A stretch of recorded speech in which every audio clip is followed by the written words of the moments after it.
Hello everyone, welcome to my YouTube channel Learn with Khushbu.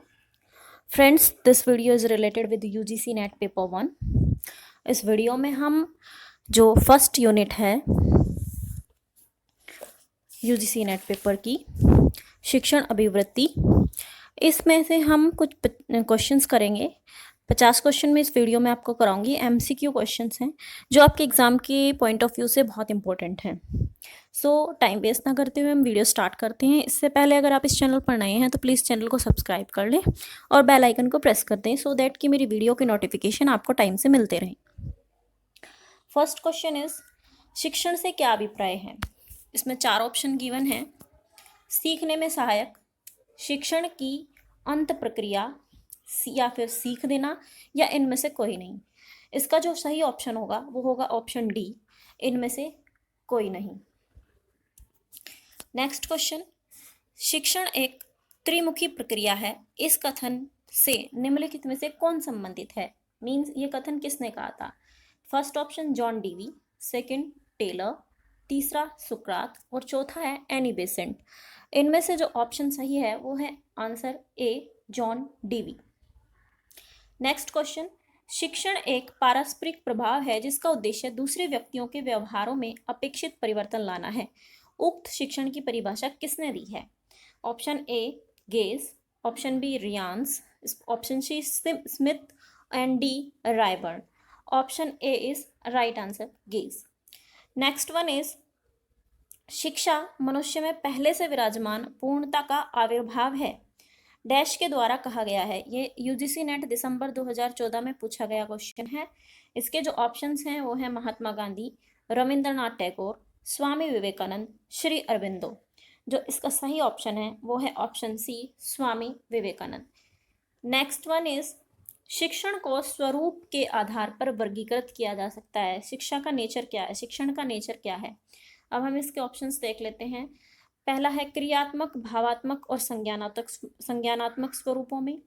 दूसरा कथनात्मक, प्रश्नात्मक, वाक्यात्मक स्वरूपों में. तीसरा वर्णनात्मक, निदानात्मक, उपचारात्मक स्वरूपों में, या फिर उपरोक्त सभी.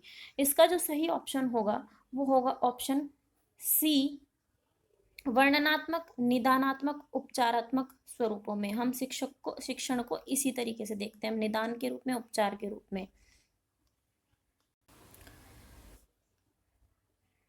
प्रश्न नंबर 6, शिक्षण की अंत प्रक्रिया अवस्था से संबंधित है. शिक्षण की जो अंत प्रक्रिया है उसकी अवस्था से कौन संबंधित है.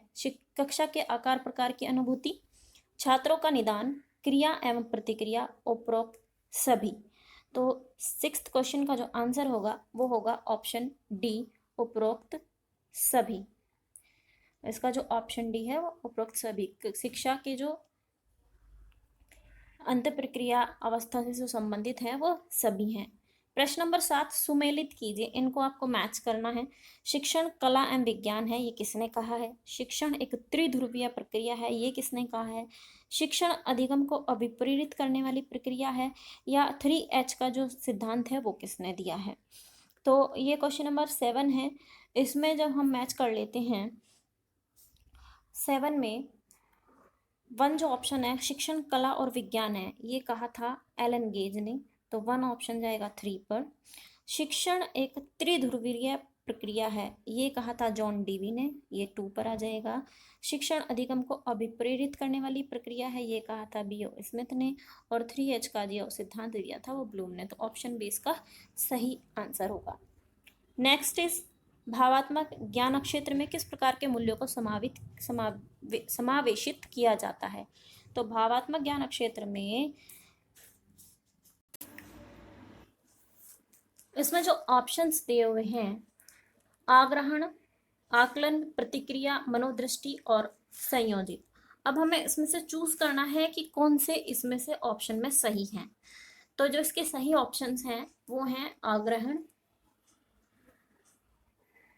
आकलन, प्रतिक्रिया और संयोजित. मनोदृष्टि को इसमें सम्मिलित नहीं किया जा सकता. प्रश्न नंबर 9, इनमें से कौन एक शिक्षण प्रक्रिया की ओर संकेत नहीं करती है. ऑप्शन में क्वेश्चन में पूछा गया नहीं करती है. तो शिक्षण एक सतत प्रक्रिया है, ये सही ऑप्शन है। सामाजिक प्रक्रिया है, ये भी सही ऑप्शन है। अंत्य प्रक्रिया है, ये भी सही ऑप्शन है। शिक्षण एक व्यावसायिक प्रक्रिया है, ये ऑप्शन गलत है। तो इसका जो सही आंसर होगा वो होगा ऑप्शन ए, नाइन्थ क्वेश्चन का। प्रश्न नंबर 10, शिक्षण एक त्रिध्रुवीय प्रक्रिया है, क्योंकि इसमें 3 ध्रुव हैं। अब देखिए कौन कौन से ध्रुव होते हैं शिक्षण में। छात्र विद्यालय शिक्षक, छात्र शिक्षक पाठ्यक्रम, प्राचार्य विद्यालय शिक्षक, अध्ययन पाठ्यक्रम छात्र। तो जो इसका सही ऑप्शन है वो है ऑप्शन बी, कि जो त्रिध्रुवीय प्रक्रिया होती है उसमें 3 जो ध्रुव होते हैं वो होते हैं छात्र, दूसरा शिक्षक और तीसरा होता है पाठ्यक्रम। Option B. प्रश्न नंबर 11, निम्नलिखित में से कौन सा कथन शिक्षण की प्रकृति को दर्शाता है। यह एक कला है, यह एक विज्ञान है, यह कला एवं विज्ञान दोनों हैं, यह न तो कला है और न ही विज्ञान है। तो आपने पढ़ा होगा, तो ये ऑप्शन जो है सी, यह विज्ञान और कला दोनों हैं। शिक्षण को हम विज्ञान और कला दोनों कह सकते हैं। तो इसका जो ऑप्शन सी है वो उसका सही आंसर है। प्रश्न नंबर 12, निम्नलिखित कथनों पर विचार करें। शिक्षण प्रक्रिया लक्ष्य उन्मुखी होती है। शिक्षण के माध्यम से मानवीय मूल्यों का विकास होता है। संकुचित शिक्षा का अर्थ औपचारिक शिक्षा होता है। उपरोक्त में से कौन से कथन सही हैं या कौन सा कथन सही है। तो इसमें जो है ये तीनों ही कथन सही हैं। प्रश्न नंबर 13, दूसरों को सिखाने, दिशा निर्देश देने और उन्हें निर्देशित करने की प्रक्रिया ही शिक्षण है। उपरोक्त कथन किस महान विद्वान से संबंधित है। Option A Ryans Gage, option C P O. Smith, option D Taylor. तो इसका जो सही आंसर होगा वो होगा ऑप्शन ए रियांस। ये रियांस ने कहा था।